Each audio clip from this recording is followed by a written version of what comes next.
여호수아서입니다. 8장 1절부터 23절까지 보겠습니다. 한 절씩 우리 교독하겠습니다. 절이 좀 길죠? 한 절씩 쭉 우리가 말씀 따라가면서 보겠습니다.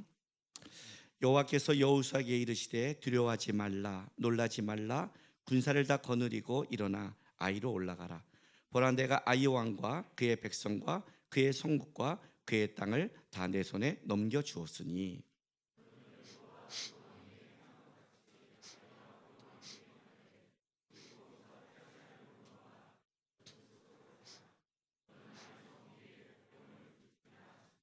이에 여호수아가 일어나서 군사와 함께 아이로 올라가려 하여 용사 3만 명을 뽑아 밤에 보내며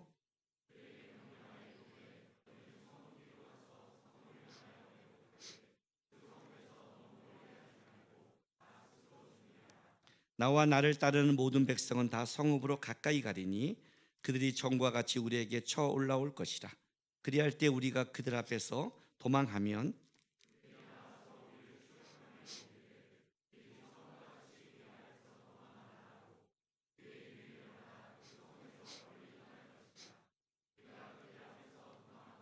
너희는 매복한 곳에서 일어나 그 성읍을 점령하라. 너희 하나님 여호와께서 그 성읍을 너희 손에 주시리라.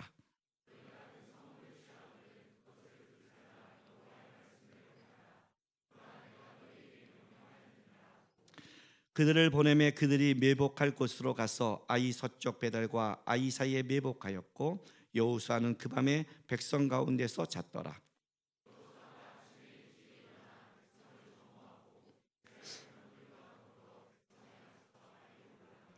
그와 함께한 군사가 다 올라가서 그 성읍 앞에 가까이 이르러 아이 북쪽에 진치니 그와 아이 사이에는 한 골짜기가 있더라.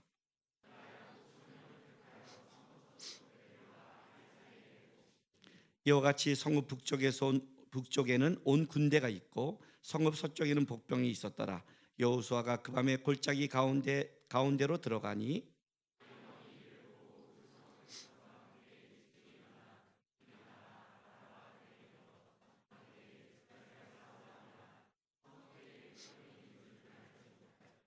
여호수아가 온 이스라엘이 그들 앞에서 거짓으로 패한 척하여 광야길로 도망하며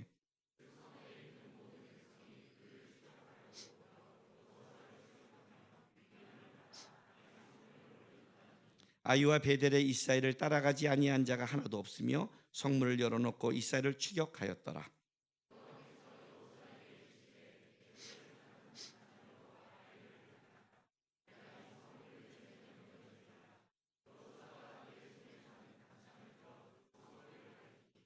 그의 손을 드는 순간에 복병이 그들의 자리에서 급히 일어나 성읍으로 달려 들어가서 점령하고 곧 성읍에 불을 놓았더라.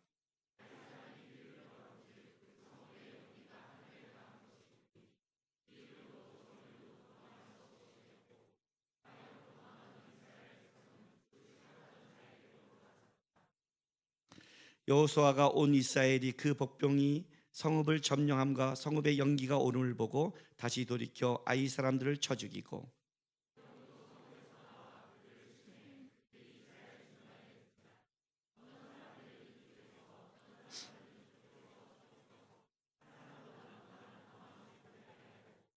아이 왕을 사로잡아 여호수아 앞으로 끌어왔더라. 아멘. 오늘 말씀 되게 길죠? 사실 29절까지 쓰려다가 그것도 제가 양보 좀 한 거예요. 어저께 고민했어요. 23절까지 29절까지 읽을 거야. 23절 할까? 29절 할까? 다가 23절로 조금 줄여주자. 또 설교는 안 하고 성경 읽는 걸로 다 때운다 할까 하여 조금 제가 더 줄여줬습니다. 제가 왜 오늘 성경을 이렇게 긴 본문을 읽게 했을까요? 여러분에게 다 아는 것을. 성경이 어떤 내용을 길게 쓸 때가 있습니다. 길게 쓸 때는 그걸 꼭 설명하고 싶은 하나님의 내용이 있는 겁니다. 여호수아는 24장까지 있는데 6장이 우리가 아는 바와 같이 여리고성의 점령입니다. 이 여리고성 사건은 구약에 굉장히 중요하죠. 제가 그 교회를 안 다닐 때에도 다윗은 알았고, 다윗과 골리앗 얘기는 들었고, 여리고성 얘기도 들었습니다. 얼마나 유명한 얘기였으면, 예수를 안 믿을 때도 들을 정도면 이 얘기가 얼마나 유명한 이야기겠어요. 그렇죠? 그 여리고서 6장의 절수, 또 7장에 가서 아간이 범죄하고 이스라엘을 다시 회복시키는 그 사건, 아이성의 패배와 아간을 제거한 그 장절보다 아이성이 더 깁니다. 그 다음부터 뒤로 가면 이제 가나안 땅 전쟁이 나타나는데, 아이성을 중간으로 해서 중간으로 여리고성을 치고 아이성을 골짜기로 가서 남과 북으로 나눠가서 이제 가나안 전쟁이 시작되는 겁니다. 그런데 그 가나안 땅의 수많은 전쟁을 그렇게 자세히 기록하지 않습니다. 그만큼 아이성은 하나님께서 여리고성 못지않게 기록해야 되고 알려야 될 이유가 있는 전쟁입니다. 그러니까 여리고성만 중요한 게 아닙니다. 아이성 중요합니다. 그래서 내가 여러분에게 하나님이 길게 쓴 거를 길게 한번 읽게 하는 겁니다. 길게 읽으면서 여러분이 보고 하나님이 뭘 설명하고 싶은 거를 따라와야 되는 겁니다. 그걸 따라와야 하나님을 배우니까요. 신앙의 그릇 만들기 첫 번째 뭐였어요? 기준. 잊어먹었나요? 기준. 두 번째가 뭐였어요? 존중. 오늘 하나님의 그릇 만들기 세 번째, 순종입니다. 여러분이 제일 듣기 싫어하는 단어 순종. 그러나 이 순종을 다른 말로 한다면 이런 뜻을 갖고 있습니다. 하나님 배우기. 하나님 배우기. 하나님을 배우는 유일한 방법은 하나님이 순종이라는 단어를 합니다. 그 하나님 배우기는 그냥 배우는 게 아닙니다. 바로 하나님의 방법대로 배우는 겁니다. 그게 지금 아이성의 가장 드러낸 중요한 사건입니다. 그릇 만들 때 첫 번째 기준입니다. 기준이라는 건 이런 뜻을 갖고 있습니다. 기준은 마인드의 변화입니다. 자기의 척도가 변화되죠. 마인드가 변해야 되죠. 마인드란 건 뭐라고 그랬습니까? 틀이라고 그랬습니다. 내가 네모난 틀을 갖고 있으면 뭘 집어넣어도 네모나게 되는 겁니다. 너의 삶의 기준이 무엇인가? 기준이 바뀌어야 된다. 기준이 바뀌면 마인드가 바뀝니다. 그래서 기준이 바뀐 사람을 얘기해 보면, 대화를 하면 마인드가 드러납니다. 마인드가 다르게 드러난다는 것은 아직 기준이 바뀌지 않았다는 것이고, 기준이 문제가 있다는 뜻입니다.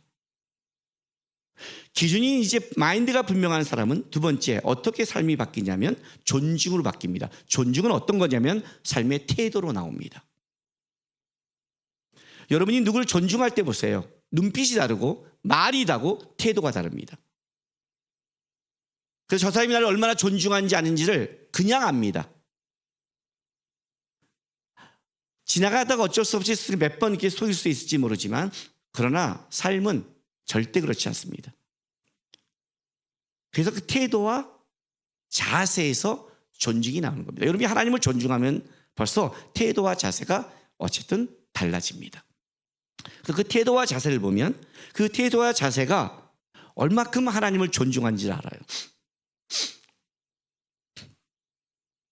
저를 제일 무시하는 중고등부는 준행교회 중고등부입니다. 저를 제일 무시하는 아동부도 준행교회입니다, 여러분. 저를 완전히 무시하는 애들은 우리 준행교회 3살, 4살, 5살은 저를 완전히 무시합니다. 제가 밖에 집회를 가면 중고등부 애들이 저를 연예인처럼 바라봅니다. 어떤 애는 와서 손 좀 한번 잡아보재요. 손 좀 한번 잡아보자고. 그런데 나를 쌩까고 가는 개는 우리 교회밖에 없습니다. 이해가 됐어요? 보면 나오잖아요. 자기가 밖에 나오면 존중에 따라 태도와 자세와 모습이 나오잖아요. 다 나오게 됐어요. 그렇다고 우리 중고등부 애들이 와서 이제 우리 담임 목사님인데 그러는 게 아니라 쌩까고 가지만, 쌩까고 가는 중에 눈빛을 보면 얘가 날 좋아하는지 아는지 아는 애가 있습니다. 그 태도와 자세가 나오게 돼 있어요. 알잖아요. 신앙생활 하다 보면 제가 하나님 진짜 좋아하는지 아는지 고민할 때 보고 삶에서 태도와 자세가 나와요. 마지막 세 번째 그릇 만들기 세 번째는 순종입니다. 순종은 뭐가 나오냐면 삶의 방법이 나옵니다. 순종은 그냥 마음속에 있는 게 아닙니다. 순종하는 자는 뭘로 나오냐면 삶의 방법으로 나옵니다. 그래서 제가 어떤 일을 삶의 방법을 어떻게 처리한 걸 보면 제가 하나님께 순종할 마음이 있는지 없는지가 드러나는 겁니다. 이 세 가지가 하나님이 원하시는 그릇 만들기입니다. 마인드를 바꾸고 하나님을 존중하며 그것이 하나님 배우는 삶의 방법으로 나와라. 쉽죠. 근데 문제는 이겁니다. 하나님이 그걸 우리를 어디서 훈련시키냐면 인생의 막대기와 사람의 채찍 가운데 집어넣는다는 겁니다. 그냥 교회 와서 성경 보면서 하나님 배우고 이래야지 이러가는 윤리 도덕을 말하는 게 아니라 거기를 우리를 집어넣은 그 현장이 어떤 현장이냐면 이해하지 못하는 상황과 이해할 수 없는 사람들 가운데 집어넣어서 거기서 마인드와 태도와 방법을 훈련한다는 게 어렵다는 겁니다. 이게 어려운 거예요. 그래서 순종이 하나님 배우기가 쉽지 않아요. 그냥 쭉쭉쭉 가면 되잖아요. 그래서 어려운 사건을 배우는 겁니다. 오늘 이 전쟁에 공통점과 차이점이 있습니다. 아이성과 여리고성은 공통점과 차이점이 있습니다. 자, 8장 2절 보세요. 너는 여리고와 그 왕에게 행한 것과 같이 아이와 그 왕에게 행하되 오직 거기서 탈출한 물건과 가축은 스스로 가지라. 이게 첫 번째 공통점이 뭐냐면 여리고 성의 행과 같이 뭐예요? 진멸시키라는 겁니다. 진멸입니다. 그래서 아이성은 다 불태워버립니다. 아이성도 하나의 상징이란 뜻입니다. 여리고성을 무너뜨리고 여리고성은 어떤 상징이에요? 하나님이 행하신 것을 건들지 마라. 하나님의 행을 존중해라. 적어도 네가 아무리 나쁘고 기분 나쁘고 뭐가 문제가 있고 욕심을 가져도 하나님의 것은 생각해라. 아간처럼. 그런데 아이성은 어떤 상징이 있냐면 똑같이 진멸을 원했어요. 이건 어떤 거냐면 같은 상징이 하나 들어갔다는 뜻이죠. 그렇죠? 같은 상징. 뭐예요? 아이성의 상징은 하나님의 것을 존중하지 않았을 때 벌어진 실패와 다시 하나님께 돌아왔을 때 어떤 것 다시 진멸시키는 거예요. 똑같이. 그런데 뭐가 다르냐면 여리고성의 모든 건 다 하나님 거예요. 근데 아이성에는 전리품에 대해서는 이스라엘에게 주죠. 이게 차이점이에요. 그러니까 아이성부터는 이제 어떤 게 있냐면 하나님께 순종하면 이런 일이 벌어질 것이라고 얘기하면서 그것이 니네가 하나님 거를 건들지 않아도 하나님이 너희에게 주신다는 아이성의 이스라엘 향한 전리품의 축복이 있는 거예요. 아이성을 보면 하나님 걸 건들면 안 되겠구나. 저렇게 진멸한다. 그러나 하나님께 순종하면 어떻게 돼요? 은혜가 있다. 이게 아이성이 갖고 있는 하나의 상징이에요. 또 하나는 아이성과 여리고성의 공통점은 뭐냐면 이 전쟁의 방법에 하나님께서 하나님의 방법을 때로 하기를 순종했어요. 이 순종을 동시에 요구했다는 거예요. 여리고성 아시죠? 첫날 한 바퀴 돌고 둘째 날 한 바퀴 돌고 마지막 날 7바퀴 돌고 소리 질 때 무너지는 것. 근데 이 전쟁도 똑같이 우리가 볼 때는 이스라엘이 막 움직이고 있지만 실제는 뭐예요? 정확하게 하나님 방법대로 하는 거예요. 이 순종의 방법이 똑같은 거예요. 순종을 요구하는 게 똑같다고요. 그러니까 다른 말로 한다면 우리의 전략이 다 싸움이 다르지만 하나님께서 우리에게 요구하는 동일한 게 있어요. 순종은 다 요구하세요. 근데 어떤 차이점이 있냐면 여리고성과 아이성의 차이점은 뭐냐면 전쟁의 방법이 좀 달라요. 아이성이 더 수고롭게 만들고 번거롭게 만들어요. 더 이해하지 못하게 끌어가요. 여리고성보다 훨씬 이해하지 못해요. 자, 한번 생각해 보세요. 전쟁을 하는 데 있어서 여러분이 이스라엘 백성이라고 한번 생각해 보세요. 여리고성의 방법을 제가 여호수아예요. 여러분에게 요구했어요. 자, 입 다물고 한 바퀴 돌고 들어가 자. 또 그 다음날 입 다물고 한 바퀴 돌아 자. 7째 날 입 다물고 7바퀴 돌아 소리 질러. 이 방법이 여러분이 쉽게 써요? 아니면 아이성과 전투에서 3만 명을 매복시키고 전군이 진군하고 또 다시 도망갔다가 유인했다가 갔다가 또 5천 명을 베델과 아이 사이에 또 매복시키고, 이 방법을 여러분에게 요구한 게 여러분에게 힘들겠어요? 뭐 알아야 힘든 건도 알지. 설명을 야이성 방법을 알아야. 설명을 해도 뭔가 알아야. 가끔 청년들에게 그 설교할 때 영화 예를 들어도 영화를 모르는 애가 있고, 책 예를 들어도 모르는 애가 있고, 성경을 말해도 모르는 애가 있고, 그 제가 물어요. 너는 뭐하고 사니 도대체? 유튜브만 쳐보냐? 유튜브 좀비들? 내가 막 그래요.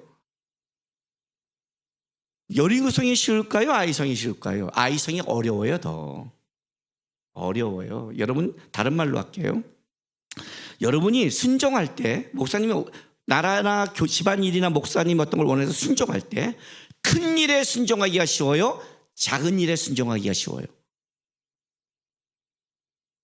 모르죠. 그냥 미쳐버린 거예요. 제가 어디까지 설교를 해야 될까요? 다른 말로 할게요. 교회 큰 일이 터졌을 때 한 마음이 되기 쉬워요? 작은 일이 터졌을 때 한 마음이 되기 쉬워요? 큰 일이에요. 월드컵 한다. 우리나라 얼마나 잘 지켜요. 월드컵 할 때 일사불란하잖아요. 그죠? 북한의 문제, 야당과 여당이 협치해야 된다. 그죠? 야당 여당 막 싸워도 북한 문제, 그럼 어떻게 돼요? 그건 협치야, 이 말이 나오죠. 이건 누구나 알고 있는 사건이에요. 교회가 지금 큰일이 터져요. 근데 여기서 조그마한 거 갖고 불평해요? 너 미쳤냐? 같이 기도하지 않겠어요? 집안에 큰일이 터져요. 작은 거 입 다물어요. 다 큰일이 터지면. 내가 부모님한테 불만이 요만큼 있어요. 막 있어요. 근데 암이 걸렸대요. 그 불만 얘기예요? 아니에요. 사람이 큰일이 터지면 일단 거기에 같이 해결하는 마음이 있어요. 기도도 똑같아요. 여러분, 교통사고 꽝 큰일이 터지면 기도 나와요. 차 타고 가다 어떤 차가 확 끼어들면 어떻게 돼요? 에이쌍, 욕이 나와요. 기도 안 나와요. 짜증 조그만 거는 오히려 기도가 안 나와요. 큰 게 터지면 기도가 나와요. 작은 것에는 꼭 이렇게 해야 돼? 청년들이 수없이 하는 말, 이런 것까지 순종해야 돼? 작은 거는 그게 나와요. 오히려 내 것은 작은 거에 나와요. 작은 게 훨씬 어려워요. 여리고성은 엄청난 성이에요. 난공불락의 요새라고요. 거기에 전쟁이 들어갔어요. 싸우기가 쉽지 않아요. 방법도 별로 없어요. 여호수아가 말하는 거예요. 한 바퀴 돌자. 이해가 안 돼요. 이해가 안 되는 거예요. 이게 돼? 근데요, 손해도 없어요. 그잖아요. 뛰어가는 것도 아니고 전쟁에서 죽는 것도 아니고, 자기도 방법이 없고, 그래 포위나 하고 있자. 어쩌면 포위하고 계속 포위하나 보다. 이런 큰 성을 할 때는 어떻게 전쟁을 할 때 손자병법, 삼국지 안 봐요? 큰 성일수록 어떻게 돼요? 포위하고 물의 근원을 끊고 식량을 끊고 토성을 쌓고 그런 천천한 전략을 쌓죠. 포위하고 쫙 도나보다 나가지 못하게. 그럴 수 있죠. 그 다음날 또 돌아요. 또 돌아요. 이해는 못하지만 손해도 없고, 그냥 이것도 말도 안 되는 거기니까 따라해요. 마지막 7바퀴 돌려요. 아니 왜 마지막은 7바퀴야? 다리 아픈데. 그래도 돌겠죠. 그 정도야 군인들인데. 소리 지르래요. 소리야. 이건 여태까지 말 못했으니 지랄하게 짓겠죠. 7일 동안 말을 못했으니 으아 했겠죠. 근데 무너진 거예요. 으아 이렇게 바뀌겠죠. 그죠? 근데 아이성은 어떻게 된 줄 아세요? 자, 8장 1절 보세요. 여호와께서 여호수아에게 이르되 두려워하지 말라, 놀라지 말라. 여러분, 여호수아 시작할 때도 여호수아에게 하나님이 이 말씀하죠.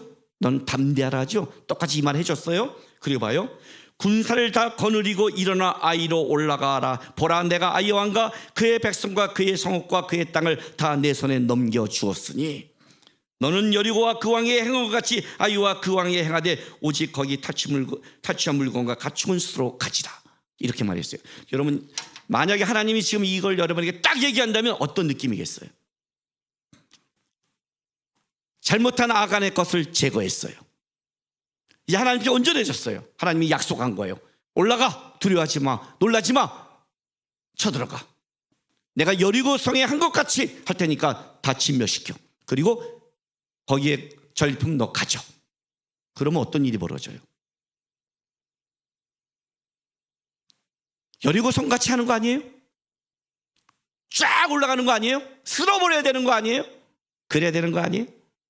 남구야, 내가 너 목회하면 내가 너에게 기름 부어줄게. 그럼 어떻게 돼요? 성도가 한 주에 팍팍팍 와야 되는 거 아니에요? 하나님이 그렇게 말씀했으면 이제 성도가 안 와. 가끔 한 명 와. 근데 한 명 오는 사람이 목사를 성화시키는 성도가 오는 거야. 교회를 성장시키는 게 아니라 목사를 성장시키는, 돌아버리는 거죠. 미쳐버리는 거지. 하나님이 말씀했잖아요, 세운다고. 이것이 어쩐 거야? 납득이 가요? 이렇게 했으면, 여리고성이라는 모델이 있으면 이거는 뭔가 확 이루어져야 되는데 그렇게 안 한다는 거예요. 하나님이 안 한단 말이에요. 번거롭게 한다고요. 어떻게 해요? 보세요. 3절. 이에 여호수아가 일어나 군사와 함께 아이로 올라가라 하여 용사 3만 명을 뽑아 밤에 보내며 그들에게 명령을 이르되 너희는 성읍 뒤로 가서 성읍을 향하여 매복하되 그 성읍에서 너무 멀리하지 말고 다 스스로 준비하라. 자, 매복을 몇 명 시켜요? 3만 명. 여러분, 이 아이성 전투에 실패할 때 이스라엘이 정탐하고 보고한 내용이 뭔지 알아요? 이 성은 작은 성이므로 몇 명만 가면 돼요. 2, 3천 명이면 충분한 성이에요. 용사. 근데 용사 3만 명을 10배를, 그것도 10배가 가는 게 아니라 매복이 10배예요. 그럼 이 성이 어떤 성인데? 8장 25절 보세요. 그날의 아이성을 진멸할 때 그날에 엎드려진 아이 사람들은 남녀가 모두 모여 12,000명이에요. 말했죠? 아이성은 12,000명의 작은 성이라고. 남녀. 전쟁으로 한다면, 싸움으로 한다면 용사도 12,000이 아닌 거예요. 딱 3,000명이면 승리할 수 있다는 게 딱 나온 전략적 보고예요. 근데 3만 명이 올라가서 쓰는 것도 3만 명도 번거로운데 그게 매복을 시켜요. 그리고 나서 10절 보세요. 10절. 여호수아가 아침에 일찍 일어나 백성을 점하고 이스라엘 장로들과 더불어 백성 앞에 아이로 올라가며, 이게 무슨 말이에요? 전체가 올라가는 거예요. 장정 60만 명이에요. 아니, 2, 3천명의 일섬을 지금 몇십만 명이 가다 도망가 또. 그러니까 아이가 미친 모양이에요. 저것들 아무 물이구나. 그 성문 열고 쫓아갔겠죠. 진짜 물로 봤겠죠. 그런데 여기서 또 어떤 짓을 하냐면 12절 보세요. 그가 약 5,000명을 택하여 성읍 베델, 서쪽 베델과 아이 성사에 또 매복시켜요. 왜 그럴까요? 17절. 아이와 베델이 이스라엘을 따라가지 아니한 자가 하나도 없으며 성문을 열어놓고 이스라엘을 추격하더라. 어디와 어디? 아이와 베델. 아이와 베델은 한 3km 좀 넘게 돼요. 이 전쟁에 가나안 땅 베델이 도움을 준 거예요. 5,000명을 갖다 매복시켜 놓고 따로 이 전쟁을 하고 있을 때 베델이 만약에 도움을 주고 온다면 거기를 끊어버리려고 5,000명을 또 매복시켜요. 3만 명은 후방에 또 매복시켜요. 전체가 도망가요. 아니, 인구 12,000명에 12,000명에 이렇게 번거로운 전쟁을 한다고? 내가 여러분 교회 행사할 때 성도 3명만 할 수 있는 성도래 성도 300명 동원시키면 뭐라고 할 것 같아요? 목사님, 우리 목사님 사람 되게 좋아해. 다 와. 3명 같이 쫓아갈 걸 뭐 300명을 불러갖고 할 일도 없이 앉았다가 지금 이게 뭐 하는, 왜 이렇게 일한대? 안 할 것 같죠, 여러분이? 한번 해볼까요? 제가 한번 여러분 1년 동안 여러분이 이해하지 못하는 방법으로 교회 일을 한번 돌려볼까요? 비효율적으로. 가장 비효율적인 전쟁 방법을 선택했다는 거예요. 이 작은 것을 이렇게 비효율적으로 하면 어떻게 돼요? 번거롭게 하고 수고롭게 하면 따르겠냐 이거예요. 왜 하나님이 이 방법을 했는지를 아셔야죠. 하나님이 우리에게 순종을 요구할 때 하는 방법은 비효율적이고 이해하지 못하고 작은 것에 짜증나는 방법으로 이해하세요. 아셨어요? 큰일이 터지면 짜증이 안 나요. 누구나 알아요. 작은 일을 깔짝깔짝 뒤에 매복시키고 뭐하고 자고 와고 끌고 하고 이렇게 하면 이런 거를 뭐 있다 이렇게 복잡하게 이렇게 번거롭게 이런 방법으로 이렇게 말한다는 거죠. 이게 지금 하나님의 방법이었다는 것을 아셔야죠. 그래서 우리 인생이 짜증나죠. 그렇죠? 순종을 못하는 사람들의 특징이 있어요. 제가 말하는 거는 순종을 안 하는 사람의 특징이 아니에요. 알았죠? 순종을 왜 안 하는 사람은 안 하는 거예요. 그러니까 그 사람은 제꼈어요. 그 사람은 벌써 마인드가 틀어졌고요. 태도가 틀어졌고 순종할 마음이 없어요. 그래서 그거는 완전히 다른 길이에요. 그러나 제가 지금 말하는 거는 그래도 하나님 앞에 한번 순종해 보려고, 그래도 하나님 앞에 좀 나아갈 고민하는 사람들이 갖고 있는, 그러나 안 되는 사람이 갖고 있는 특징이 있다고요. 그 첫째가 이거예요. 인생의 막대기와 사람의 채찍인데 항상 이 두 개를 통해 하나님이 일하시는데, 첫 번째는 뭐냐면 이거예요. 나는 하나님께 순종할 마음이 있어. 근데 저 사람은 아니지. 중간 권위자를 얘기해요. 순종은 최종 권위자가 있어요. 하나님.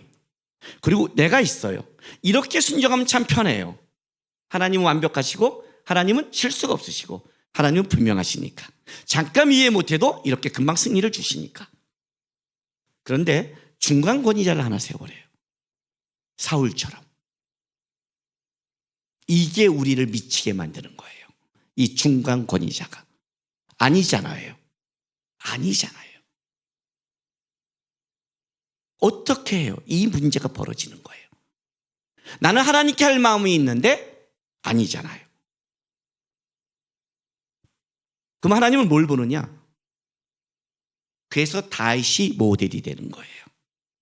하나님의 마음에 합한 자, 완벽하게 알고 있는 말도 안 되는 중간권위자, 자기에게 창을 죽이려고 던지는 자, 알죠? 100% 알고 있는 자, 모두가 알고 있는 자, 이스라엘 백성도 알고 있는 자.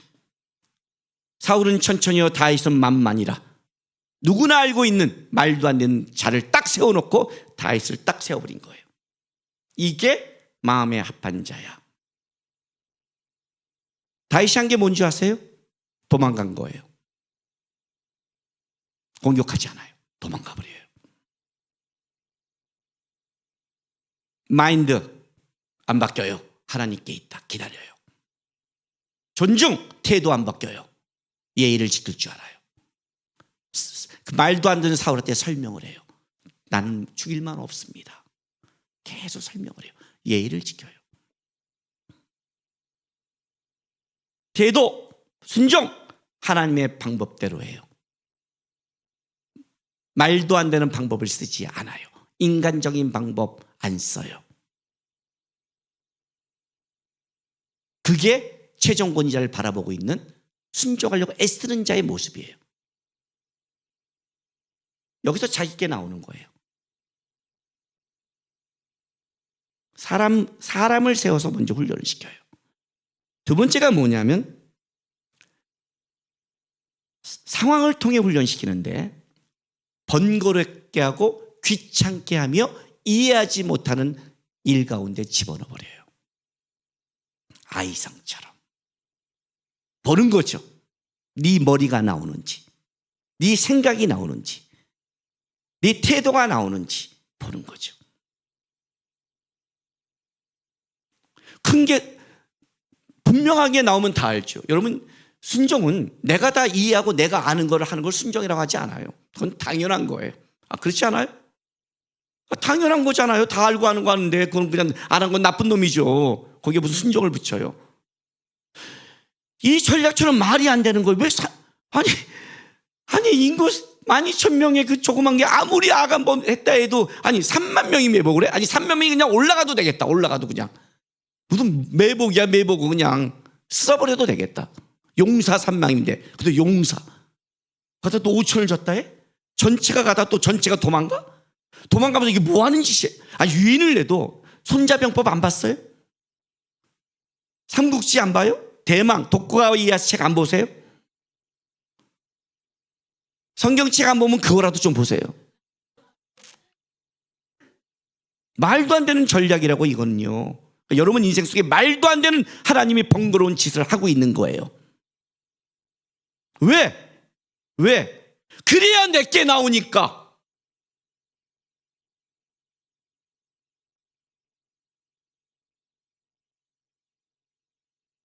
그걸 끄집어내야 내 태도가 나오니까. 작은 거니까 쉽게 넘어가죠. 그죠? 작은 거니까 우리는 쉽게 넘어가요. 이 정도쯤이야. 이것도 못해? 이것도 못해? 이렇게 해요. 여러분, 제가 죄를 설명할 때 이렇게 설명을 해요. 아담과 하와가 범죄한 게 뭔 줄 알아? 청년들한테 뭔 줄 아니? 과일 하나 먹었을 뿐이야. 여러분 집에서 여러분 자녀가 이 냉장고에 있는 이 복숭아는 아빠가 너무 아끼는 거니까 절대 먹으면 안 된다. 먹었어. 이 새끼 쫓아냈어. 호접해서. 자, 그렇다면 그 부모한테 어떻게 할 거예요? 미쳤냐 너? 그죠? 그렇잖아요. 그냥 그 과일 한 개 먹었을 뿐이에요. 동산에 거 다 먹으랬잖아요. 다 먹어서 이거 한 개 먹었다고 쫓아내? 이게 죄예요.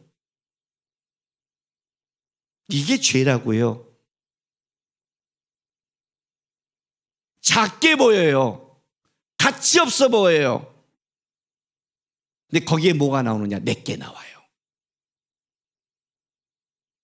크다 작다를 내 눈으로 평가하는 게 나온단 말이에요. 그게 하나님이 말씀하면 큰 거예요. 그냥 과일 한 개는 내 눈의 안목이 아니라 하나님의 말씀의 존중과 권위의 문제거든요. 이 문제는. 근데 이게 하나님의 권위와 존중으로 보는 게 아니라 내 안목으로 보는 거예요. 그냥 작잖아. 이거 갖고 그래. 이 정도도 못해? 이걸 보는 거예요. 실제로는. 그 순종 못하는 사람이 다 어디서 걸리냐면 여기서 걸려요. 순종을 노력해요. 그 큰 사건 있으면 잘해요. 교회 큰 행사 잘해요. 자기 맡겨진 거 큰 건 다 잘해요. 왜? 그건 중요하고 큰 거니까 아니까. 뭘 못하느냐? 작은 것에서 다 기스가 나는 거예요. 다. 하나님은 그 인생을 어떻게 가르치느냐? 작은 것을 돌려요. 큰 거 안 돌려요. 요게 합쳐졌을 때 진짜예요. 만약에 여러분 중에서 지금 내가 사람의 막대기에 어떤 게 있다면 다윗처럼 마인드와 태도와 방법을 다윗처럼 배워가세요. 만약 내가 하나님이 내 인생 속에 지금 환경을 통해 번거롭게 계속 꼬이고 돌리고 있다면 기도하며 하나 따라가세요. 숨어 그러면 숨으세요. 복병을 놓으면 복병을 세요. 이거 그냥 한 마디면 끝날 건데 왜 이렇게 돌리세요? 하지 말고 도우세요. 그냥 입 닥치고 도우시라고요. 그런데 제가 여러분에게 지금 세 번째 경고한 사람은 진짜 하나님 앞에 지금 바로 서셔야 돼요. 만약 이 사람이 지금 하나님 앞에 바로 서지 않으면 맞아요. 이거는 하나님이 잡아요. 사람과 환경을 동시에 묶었을 때예요. 사람과 환경을 동시에 묶어서 하나님이 했을 때, 이해하지 못하는 사람을 두고 환경까지 꼬였을 때는 마인드를 진짜 잡고 싶은 거예요. 왜냐하면 그렇지 않으면 하나님의 복을 못 담으니까. 그릇을 못 담으니까. 그릇을. 시선을 자꾸 밖으로 돌리지 마세요. 왜 나는 이런 환경이 좋지? 왜 나는 이런 사람이 있지?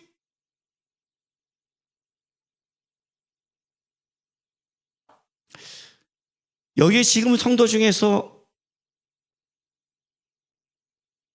너무너무 나는 여태까지 다 좋은 사람 만났다. 나는 여태까지 다 좋은 환경 만났다. 나는 너무너무 행복하다. 손 들어보세요. 그리고 나가세요. 재수 없으니까. 빨리 나가세요. 그 사람은 예수가 필요 없어요. 나가서 잘 먹고 잘 처먹고 사세요. 재수 때까지 더럽게 없는 사람이니까. 그리고 그 사람은 하나님이 버린 사람이에요. 하나님이 버린 사람. 만들 필요가 없이 버린 자는 놔둬버려요. 놔둬버려요. 하나님을 배운다는 것은 결국 인생 속에 우리가 부닥친 게 사람과 환경 속에서 배우는 거예요. 여기서 하나님 앞에 배우고 가는 거예요. 그때 우리 인생 속에 이럴 때가 있어요. 아이성 전투와 같은 때를 하나님이 인도할 때가 있는 거예요. 희한하게 번거로워요. 희한하게 꼬여요. 희한하게 작은 일이 풀릴 것 같은데 이 작은 일도 안 풀려요. 아이성 작은 성이잖아요. 이게 꼬이는 거예요. 이게 매복해야 되고, 이게 숨어야 되고, 이게 있어야 되고, 이렇게 살아야 되를 계속 돌릴 때가 있다고요. 하나님이 이렇게 돌릴 때가 있어요. 그때는 어떻게 해야 되느냐? 정신 차리고, 작으니까 쉽게 풀려고 가고, 작으니까 쉽게 넘어가려고, 작으니까 무시하지 말고 어떻게 하라고요? 따라가야 되고요. 기도라면 하고, 기다리면 기다리고, 시키면 순종하고, 입 다물고 하나하나 태도와 마인드와 존중하고 따라가면 어느 날 아이성이 무너져 있고, 어느 날 이 전리품이 내 안에 와 있고, 어느 날 하나님이 일하시는 방법을 배우는 거예요. 왜 이렇게 번거롭게 할까요? 왜 이렇게 할까요? 이것 때문에 하나님이 여리고서 좀 훅훅훅 쥐면 뭔가를 취했는데 하나님을 몰라요. 신앙의 담대함이 어디서 나온지 아세요? 누가 저한테 이런 말을 묻더라고요.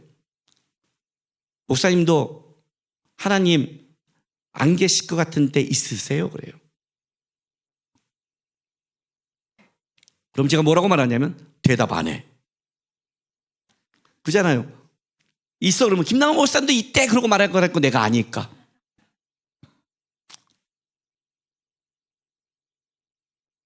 이건 대답해 줄게. 만약 내 인생에 어떤 게 부닥쳤다가 하나님이 안 계신 것 같고 하나님이 없을 것 같고 내가 인생에 지금 이 문제가 돌리고 불안할 때 나는 딱 하나를 묵상해. 뭘요? 내 속에 일하신 하나님. 저는요, 하나님의 일하심의 방법을 빼버리면 제 삶 존재 자체가 성립이 안 돼요. 예수 안 믿는 제 친구들에게도 이 말을 하면 이해는 못하지만 이건 인간이 했다고 말하지 못할 사건이 너무 많아요. 너무 많아요. 결혼부터 5년 반대당하다가 결혼 승낙 받자마자 한 달 반 만에 결혼했는데 하나님이 운행하시는 거. 우리 아버님이 한 말 말해줬죠. 남국이는 남국이의 하나님이 도와. 하위 2% 살다가 10년 놀았는데 대학가에서 넉 달 순종하고 봤는데 암기 과목 100%라 대학 간 이야기부터 내 삶의 작은 것 어려운 것 그걸 기도하고 따라갔는데 그 속에 일하시는 하나님의 이야기를 보면 지금도 따라갈 수 있어. 순종할 수 있어. 기다릴 수 있어. 번거로워도 돼. 지금 힘들어야 돼. 망하지 않아. 지금 끌어오신 하나님이 끌어갈 거라는 믿음이 생기는 거예요. 그래서 갇히는 거예요.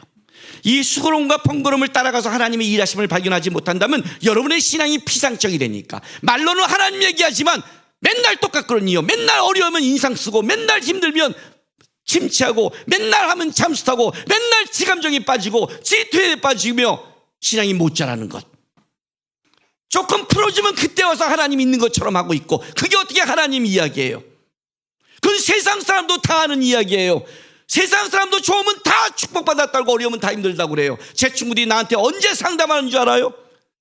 너는 그걸 어떻게 견뎠냐는 거예요. 너는 그 어려울 때 어떻게 버텼니? 나보다 어려운데 어떻게 너는 니네 가정은 괜찮니? 니네 아이들은 어떻게 괜찮니? 그걸 물어봐요. 자기네와 다를 때. 근데 언제 달라요? 좋을 때는 다 똑같아요. 어려울 때 우리가 달라요. 왜? 우리는 무너지지 않는 걸 아니까. 우리는 그냥 어려운 게 아닌 걸 아니까. 우리는 이 어려움이 하나님이 나를 훈련시키고 끌어가는 축복의 도구란 걸 아니까. 현재의 고난은 장차 영광의 족기 비교되지 못한 걸 아니까. 그래서 견디는 거예요. 그걸 배우는 거예요. 배워서 하나님이 일하신 걸 고백할 때 어떤 게 되냐면 살아계시구나. 그래서 그 다음부터 하나님의 방법을 쫓아갈 수 있는 하나님의 사람이 될 수 있는 거예요. 하나님이 그래서 번거롭게 하세요. 아셨어요? 그 번거롭고 수고롭고 작은 것을 끌어가실 때 어떡하라? 순종하라. 하나님을 배우라. 사람이 이해 못해요? 하나님 보고 하세요. 작은 것에. 작은 것에. 마커스 예배 끝났는데 한 청년이 저를 찾아왔어요. 인사를 해요. 처음 보는 청년이에요. 누구니? 그랬더니 이렇게 말해요. 목사님이 정릉교회 14기 출신이세요? 그래요.